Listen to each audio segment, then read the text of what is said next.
Unexplained infertility is when we couldn't find any reason why the couple couldn't get pregnant for a while. Now, we have many sources that could affect your fertility. So we have to investigate and we have to check some tests. There are 4 main tests. One is gonna be ovulation. Usually we see the ovulation while we do vaginal ultrasonography. We see according to the cycle day, we could usually easily say that the patient has ovulation. First thing is ovulation. And the second thing is we have to see at same ovary, we have to see the ovarian reserve, antral follicle count. How many follicles does the patient has? That's also affects our decision. The third one is uterus, whether any problem with uterus and endometrium. We check it by looking at ultrasonography, whether any fibroids or whether any adhesions, any polyps. That could also affect fertility. Ultrasonography is just fine for these tests. And then the other thing should be checked for the male part, which is basic semen analysis. The basic semen analysis is just once is enough, but we find that there is some problem with sperm. We always repeat it like 2 months later because sometimes it's something temporary and then it progresses and we say that this is normal, just happened for once a while. And the last thing we have to check is the tubes, fallopian tubes. These are the fallopian tubes. These have to be patent. So when we do the dye test, the test should pass through the tubes. So we should say that there's no problem with the tubes. Now, when we have all these things are normal, this is called unexplained infertility. Actually, around like 1/3 of our patients are unexplained infertility. It's very common. Now, the way that we should follow for those patients is depending on the infertility duration. It can influence our decision. Let's say if the patient is young, her ovarian reserve is good, and she has an unexplained infertility of duration just for a year, I would definitely recommend them to wait longer, at least like 2 years more.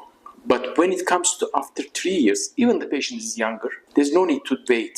Because then it's gonna be hard for that patient to get pregnant naturally. Because infertility duration matters a lot. So that's why when the patient is young, even young, after 3 years, we always give them the treatment. When I say young is below 35. After 35, fertility declines, success rate declines. After 40, it's gonna be too worse.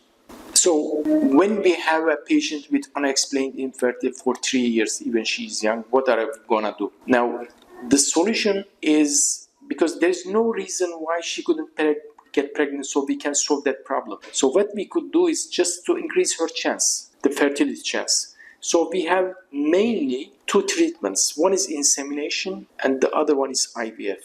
Now, it used to be we would start with insemination cycles, but unfortunately the success rate of IUI or insemination didn't change for decades. It's around 10 to 15%. That's why I don't recommend it for patients who has unexplained infertility to have insemination. But when we do IVF, the success rate has improved a lot for the last decade. Now we have around like 60% of chance of live birth rate for IVF patient, especially the young patient, especially good ovarian reserve patient. So there's no need to do such treatments such as insemination and lose more time and hope. So I would recommend for unexplained infertility, when they have enough duration, just go straight directly to IVF. But when it comes to women who are over 35, I don't think we should wait for 3 years. Maybe a year is enough. Maybe 2 years is enough. I mean, it depends on the patient's preference. It depends on the ovarian reserve. If the patient has a good ovarian reserve, of course, you could wait more than a year. But if she has diminished ovarian reserve, I don't think she should wait longer than a year.